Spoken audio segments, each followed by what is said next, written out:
đi sao của cho ít bên nào của cho nên một xe xe để nó mua ta giả rong có bỏ đi cho nó ít bên mà thay đổi nên sai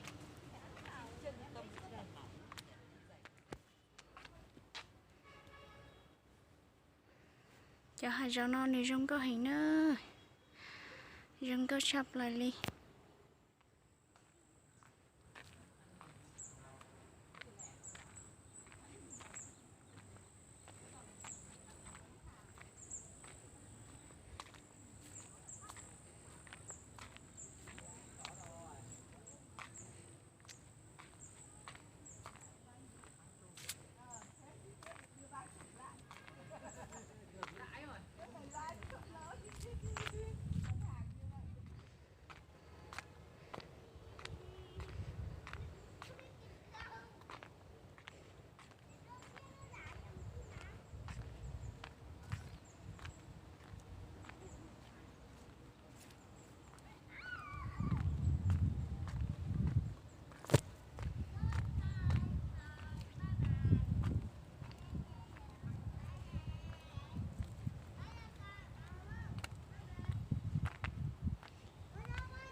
tại mực nó cao quá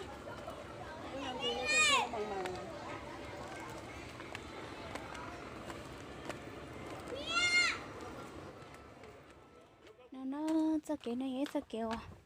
mua xí nữa tất xí mà đi sẽ rồi đi hà rong hà chua rồi đi bớt chua sao tất xí mà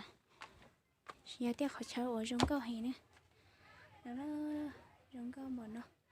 giờ chị để tiếc thấy cho nó gì đi trong đi hà rong sao tất xí mà ý là nếu mua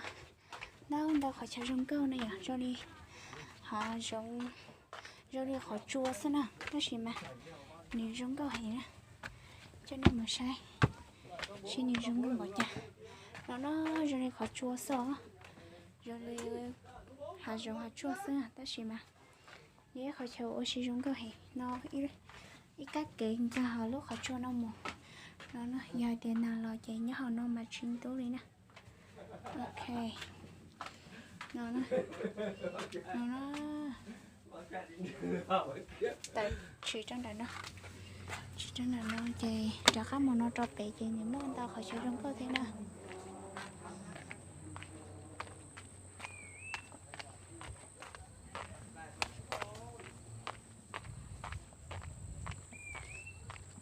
ôi nó quá qua lấy thiệt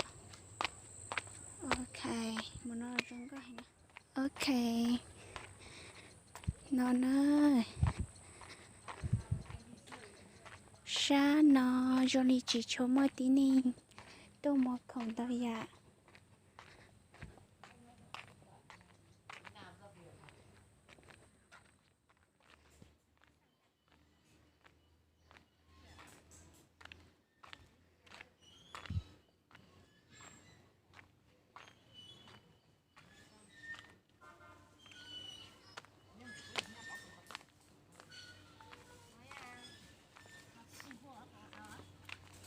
cho có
chỉ cho mỗi tí này tôi muốn đi học tí nè chúng mua ít gì nó xí mỗi người một cái khổ khác nhau.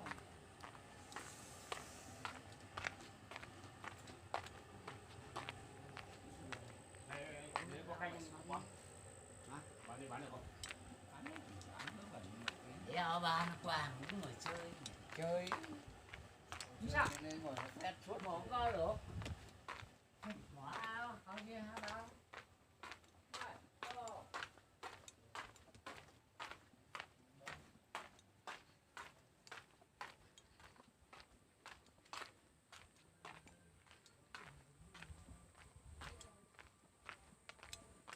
ok để nó sẽ kéo cho các một chuyện là nó ok sẽ kéo nó sẽ kéo cho các một chuyện nữa lo